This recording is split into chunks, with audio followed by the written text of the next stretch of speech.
FVP family, we have Jamie Van Cuyk with us today. Her topic is finding and selecting the right people to join your team.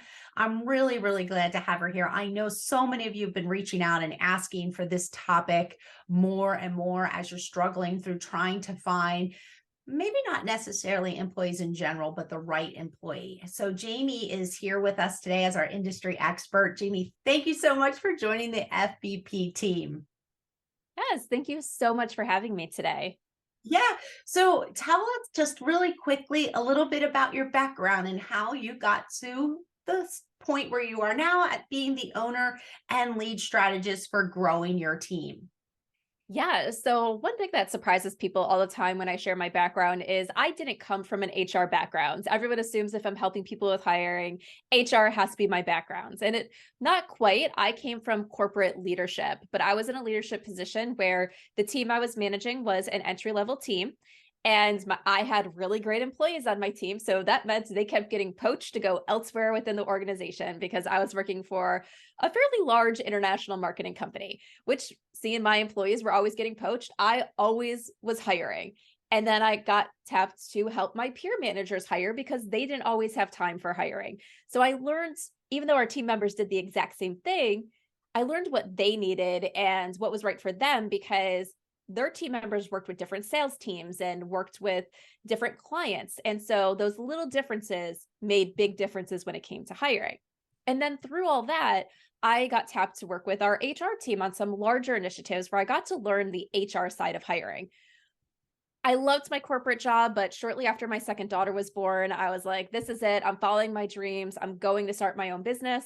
Started a business with my husband in software development because he's a programmer. 6 months in, realized I hated that side of software development. I hated that side of technology.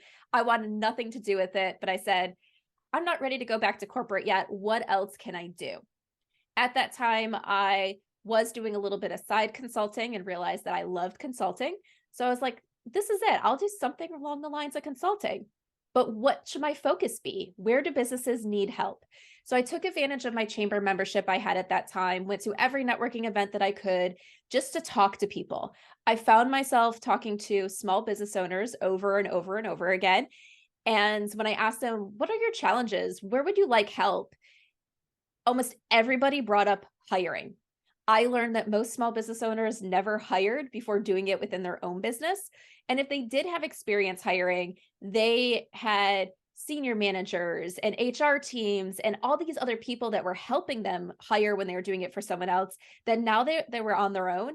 They had no clue what they were doing. And they were getting bad hire after bad hire after bad hire. And I sat there and said, hey, people need help with hiring. I know what it's like to hire. I know what it's like to help other people hire for their teams. Let me see what I can do. And so about almost 4 years, or excuse me, almost 5 years ago now, Growing Your Team was born. And for the last 5 years, I've been helping small business owners across all industries identify how to get the right people on their teams. And actually, my very first client was a gym owner. Perfect. Perfect. Well, like I said, we here at the Fitness Business Podcast have had so many emails from our listeners asking. They always ask us for certain topics, and this is one we're seeing over and over again. And ironically, my girlfriend that owns a club up north, I just checked in with her. I'm like, hey, just checking in. How's it going? And her response was, everything is good, but I am having uber staff issues at my gym. So I know I've got people out there listening that are feeling the pain. So I'd like to ask you, just to get started here with our interview, Jamie, across the globe, we all know there's a labor shortage. That's nothing new. We see it on the news every day. And we find ourselves competing not just with other gyms for quality staff, but also other industries. What is, in your opinion, how can we position ourselves as being the employer of choice? Yes. There's a few different things you can do here. And one of the things I want you to think about is we really do a lot of work as business owners to figure out who we are so we can properly market to our customers. We know what makes us different than the other gym down the street or across the road and everything when it comes to how do we attract our customers. We spend a lot of time on that. And it's the same with employees. You really have to know who you are and what makes you different and unique as an employer that would make people want to work there. And then you need to let people know about that difference. You need to let people know about who you are as your culture for your staff, and not just your culture for your clients. A lot of times they're going to overlap and be very, very similar, but why should someone work for you versus that other company? When we're working with clients, one of the questions we always ask is, what is unique about your business? Something that would make someone go, yes, this is the place for me, but someone else could read that and say, nope, not for me. I'm not going to apply.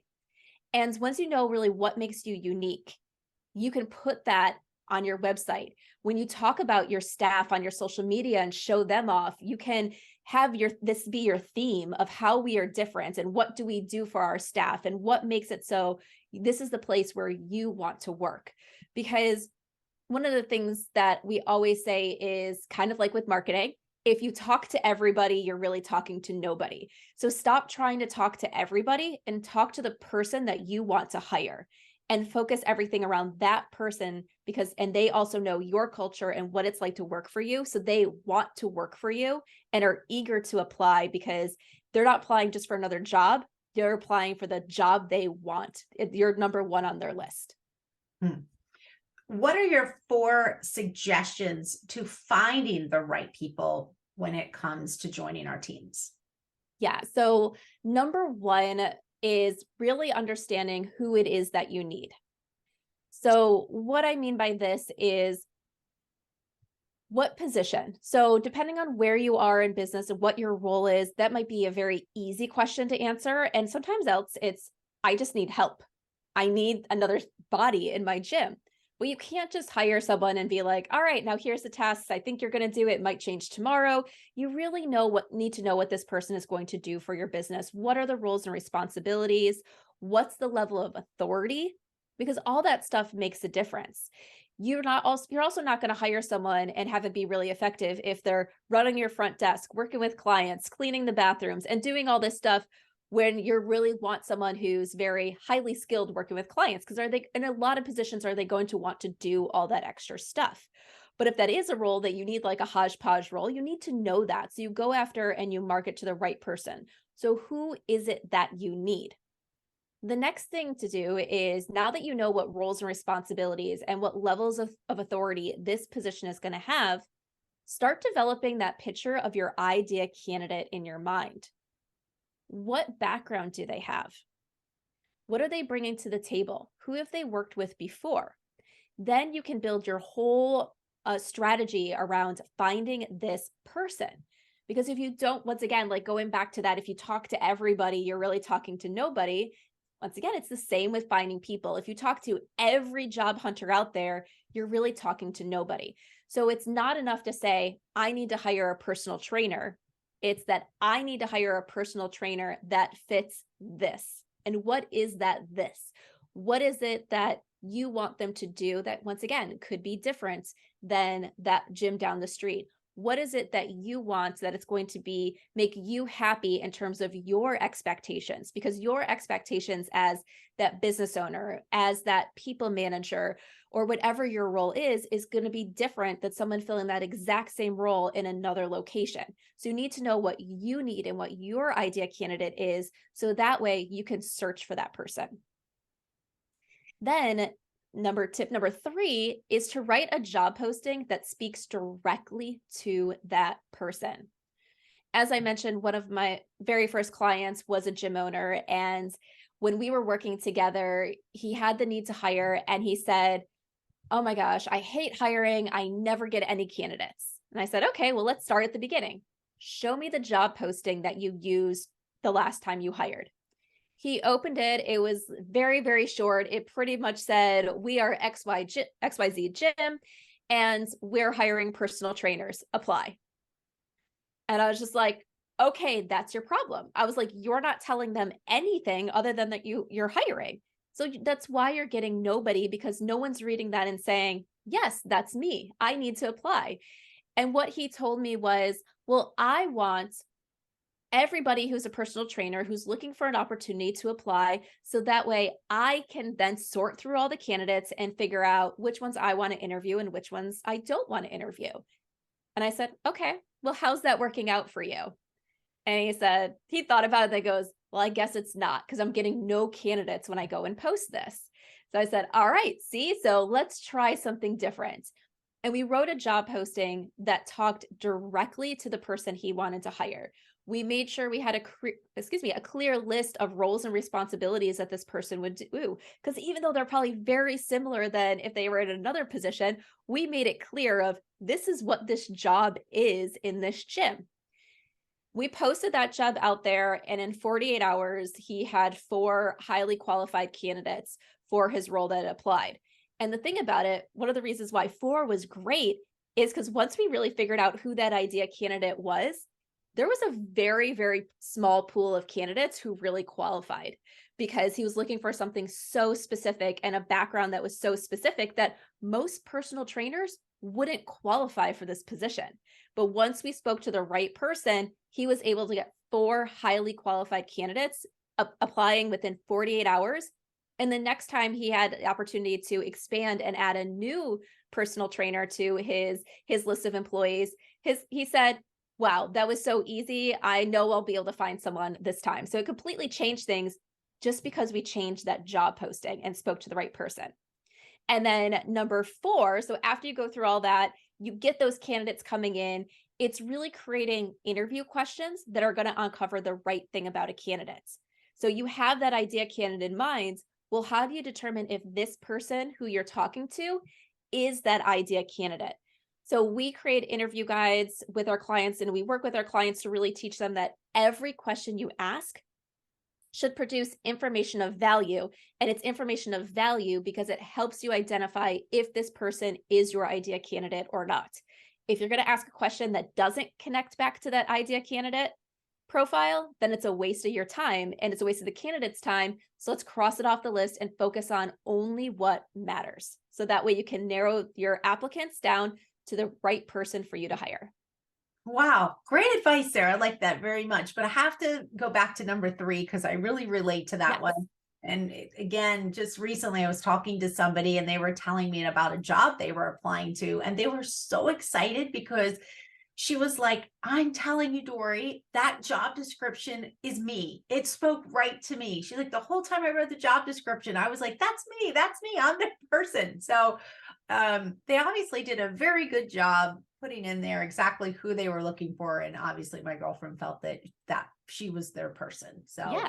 And you see, like, she had that real excitement. It wasn't very just excited. one of many jobs she was applying to. Like, she's like, this is me. I want this job. And you want those candidates. You want those candidates that said, I'm going to do everything I can to be at the top of your list because I am so excited. And it's not because they just need a paycheck. It's because they want that job. Yeah, well, now we have to have you come back for another episode. You have to answer the question so that the job description spoke to you. Now, how do you convince the employer that you're their person, right? Because she was like, how do I do that? How do I convince that I'm their person? So I like that very much. All right, let's move on. What are the key inclusions in every job advertisement? Yeah, great question. Because as we talked about, that job posting is super important. So I like to set up job postings kind of like a funnel. You start with your broadest information and you work your way down about the position. So the very first section that you should include is a company overview. 3 sentences max. No more than that because a candidate will stop reading, but you need to tell somebody who you are. Once again, we talked about what makes you different than that other gym down the street. Who are your idea clients? Do you specialize in a certain area? That stuff's important because once again, it's going to make someone say, yes, I want to work for this company, or no, I really don't want to work for this company.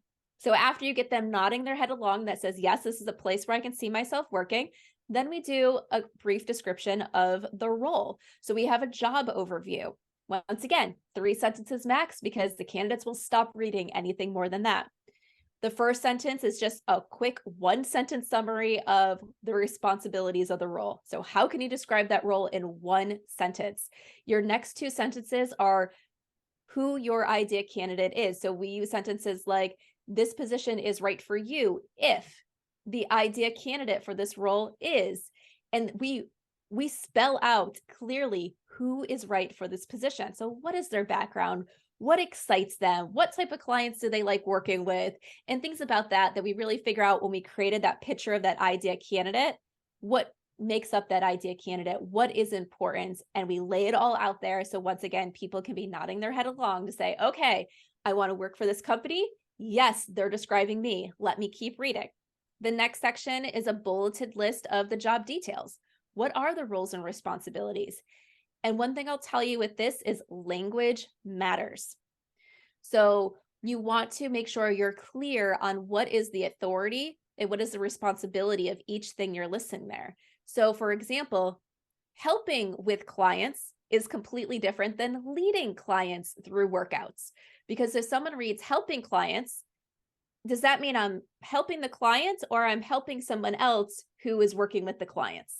So you want to make sure that that language matters, that it really says what their authority is, what they are doing. And be clear, we always end with performs other duties as assigned, because you don't want to get this super, super, super long list, but you want to be clear and concise so someone can read that and have a good understanding of what they're going to be doing day to day. And the last section that we say is mandatory for each effective job posting is requirements. What is required of the person in this position? What is required in their backgrounds? And sometimes we'll list things here that are nice to have and we'll say preferred, but really everything in here should be a requirement, a deal breaker. So if they need to already be certified, you need to list that. If they need to be able to get certification after being there or within so many months after starting, list that. If they need to have a specialty in a certain area, for example, I had a client that ran a gym that specialized in golf. So he needed people who either had a background in golf or at least be able to speak the language enough so they could have effective conversations with the clients. So there's things that are required about a person's background. We also tend to include in here if there's specific things about days of the week they need to be available, certain hours they need to be available. List those things in here because it's a requirement of the person in that role. And then one more section that we say is optional, only because not everybody is able to offer them, is a section that gives a quick overview of benefits. So if you do offer benefits, like for example, free membership. I know I was listening to one of the other podcasts where they were talking about that's one thing they do for their employees is offer free membership. Include that so people know what they're getting. If you do have the opportunity because you're larger and you provide health insurance for your full-time employees, state that. Whatever your benefits are, if you offer them, state it. But once again, that's an optional section because we know not every business can provide benefits based on their size. Well, I had to laugh when you went over the section on the job details and you said, oh, we'll just add at the bottom, like, and performs other duties. And I thought about the age-old classic employee that's like, that's not in my job description. Yeah. And I think there is a fine line there. It's like performs other duties as assigned, where it makes sense to ask this person to do it based on their role versus just assuming any employee in your business is going to be happy doing anything for you. So for example, if your list doesn't say anything about sales and now all of a sudden you're saying, I know you're a personal trainer, but you also need to be going out and soliciting new clients in your free time and bringing them into the company. And they're like, wait, this job description mentioned nothing about sales other than keeping your clients happy. So they want to keep renewing their membership or buying more one-on-one sessions. I don't feel comfortable going out and soliciting business on my own. Like I wouldn't have signed up for a role like that. So it's that fine line of what are you asking them to do versus that should not be their job. And they're right when they say that's not my responsibility. That's not in my job description. Yes, I have to laugh. I've heard that so many times. Yes. Hey, you did a really nice job talking about putting the benefits in, the optional, but putting the benefits in could really make or break in this day and age. What do you feel about salary? I feel like that's such a do you put the salary in? Don't you put the salary in? What is your expert advice on that? Yeah. So depending on where you are located, there are a lot of places now where it is required to put salary. And there are places where I would predict over the next 5 to 10 years, it's probably a lot more places where it's going to be required for you to put salary information. I say put it. Even if it's not required for where you live yet, where your business is located, you should put the salary information. Why? Because people don't work just to work, they work to make money. And we know that not every gym, every location can offer the same amount of money. And people need to know that before they're going in, because sometimes people have their limits. They can't take below a certain amount, or it's not worth their time to be working. They need to make a certain amount in order to keep a roof over their head and food on the table, that it's really a non-negotiable for them. So you don't want to get all the way through a process and then find out that you can't hire your ideal candidate because you can't afford them. And not only did it take your time, it took that person's time. So put it out there so that way people know what they're coming into, be transparent, so people can make the right decisions from the start. I know sometimes people worry that they will then not get candidates if there's places that pay a lot more. And there's probably some people who will make that decision to apply elsewhere and not to you if they don't feel that you're being competitive. But there are other people that are going to read that job description and say, I really want to work here and I can work with that salary. And so be transparent. And I say put it on every job posting. All right, Jamie, so many great ideas and information that you are giving us today. This is just fantastic. I know that our FBP family out there listening is jotting down and making notes. This is great. Hey, I have one last question for you. And could you maybe just share like 3 questions that you feel you should ask in every interview? Yes. So I find this to be such an interesting question because every time we're working with the clients, no matter what their position they're hiring for, the interview guides we help them create are 100% unique. So we've hired for the exact same title across 2 businesses in the same industry, and 90% of those interview guides are completely different from the other because, like we said, you need to focus the process on who is your idea candidate and ask questions that uncover if that person is right for you, which means, once again, your idea candidate is going to look different than this other person's idea candidate. So, of course, you're going to have unique interview questions. So, I always say the last thing you should do is go do a Google search and say, what are the top interview questions to ask if you're hiring a personal trainer? Because I can guarantee you most of those questions are going to not uncover anything of value that you need to know. So majority of your interview questions should really tie back to what do you need to know about a candidate to determine if they're the right hire. But saying you only want me to provide 3, I can give you 3 that I say you should include in every interview process, no matter what, because there are some basic questions that uncover some good information. The first is we start off every interview with, can you take a few minutes to walk me through your work history, focusing on what you feel is most relevant to the position? Why do we start with this, especially when we have a copy of their resume in front of us? Because it's a good icebreaker question. Candidates know about their work history. It's kind of eases them into it. They know you're most likely going to ask this, so they've practiced it. You get to hear things that might not be on their resume. You get to hear what they really meant when they put this bullet point there. So it's a good ease into the interview, and you might uncover information that you couldn't get on their resume. The next question that we ask majority of the time is, why are you looking for a new opportunity? This question will let us know sometimes red flags of, okay, this person is not right for us. It lets us know if we're a good fit. So for example, if they're leaving because of a specific reason and you're sitting there saying, oh, that's exactly how my business operates, then chances are you're not going to be the right fit for them either. So you want to hear what's going on. It's sometimes you can hear about their goals and what's going to make them happy and what's going to make them stay with you long term. So there's a lot of good information you can uncover from that answer. And then the last thing that we always ask in the very first conversation that we have with candidates, because typically our interview process consists of at least 2 interviews. The very first interview, we always ask the question about salary, about pay. You cannot, in most places, ask someone what they're currently making. So even if they're coming from another gym, holding the exact same position, or you want to see, if they're coming over with transferable skills, what are they currently making? In most places, you cannot ask, what do you currently make? But you can ask questions of, as you're looking for a new opportunity, what are your salary expectations?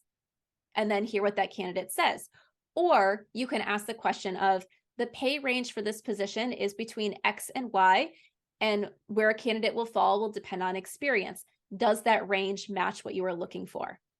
So that way you can find out early on in the process if their pay needs match what you can pay. Because even though you do post it on the job, sometimes candidates choose to overlook it. And sometimes candidates say, well, I know you post a range of between X and Y. I'm a little bit above Y, but maybe there's room for negotiations. And that can bring up the topic up front in the interview. So both you can really find out, is there a match here before you get too far into the process and you fall in love with a candidate that you can never afford. Hmm. Jamie, you've done an awesome job at just kind of giving a lot of important information upfront in this short 20-minute interview. So I really appreciate it. But before we go, I just want to ask you, I'm going to flip this for a second. Is there any trend that you're seeing? And I know this can be so broad, but I'm going to try to just have you bring it in. Is there any trend that you're seeing employees are really looking for when they go in for the interview? Yeah. So one of the things people want is they really want transparency. They want to know what the process is like. They don't want to be surprised with, oh, now there's another round of interviews. Oh, wait, now we need you to do this. They really want transparency and they want an easy process. That doesn't mean not a thorough process, but they don't want to feel like they have to jump through unnecessary hoops, because they think if they want to feel valued. They want to feel like their time is valued. And if you have them jump through a lot of hoops just to get an interview or just to get a job offer, they sit there and think, wow, this person's going to have me jump through a lot of unnecessary hoops every day in the job.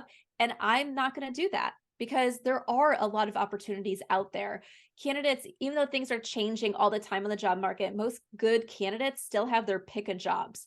So you want to make sure that your process really displays who you are and that you're transparent throughout that process so people know what to expect. So that way they can figure out if it's the right fit. Because if it doesn't feel right, they're going to leave your process and then you're going to be scrambling to find who's next. Hey, Jamie, could you give your top 3 tips for ensuring we get just the right person to join our team? Yes, of course. All right. So tip number 1 is be very clear on who you need. You're hiring someone for your business, not someone else's business. So know who you need so you can find and determine if someone is the right person or not as you go through the hiring process. So then tip number 2 is, once you know who you need, is create a hiring process that is specifically designed to uncover who that person is. And then make sure you actually follow that process with every candidate that comes through. So that way you can properly compare candidates and really hire the right person for you. And then my final tip for right now is don't settle. You know who you need. You determined who your idea candidate is, and you need to wait till you find that person. It will be better for you to spend an extra week or 2 in the hiring process to get the right fit than to hire the wrong person and go through all the hassle of having a wrong employee on your team. Depending on the position, a bad hire can set a business back up to 16 weeks. So it's much, much better to take a few extra days or a week or 2 to find the right person than get the wrong person and then have to start the process all over again. Hey, Jamie, could you give your top 3 tips for ensuring we get just the right person to join our team? Yes, of course. All right. So tip number 1 is be very clear on who you need. You're hiring someone for your business, not someone else's business. So know who you need so you can find and determine if someone is the right person or not as you go through the hiring process. So then tip number 2 is, once you know who you need, is create a hiring process that is specifically designed to uncover who that person is. And then make sure you actually follow that process with every candidate that comes through. So that way you can properly compare candidates and really hire the right person for you. And then my final tip for right now is don't settle. You know who you need. You determined who your idea candidate is, and you need to wait till you find that person. It will be better for you to spend an extra week or 2 in the hiring process to get the right fit than to hire the wrong person and go through all the hassle of having a wrong employee on your team. Depending on the position, a bad hire can set a business back up to 16 weeks. So it's much, much better to take a few extra days or a week or two to find the right person than get the wrong person and then have to start the process all over again. Oh, Jamie, thank you so much for coming on today to the Fitness Business Podcast. You did an outstanding job, and I know our FVP family is very grateful that you came on today and really helped them with the hiring process in this tough time. Yes, thanks for having me. I love these questions.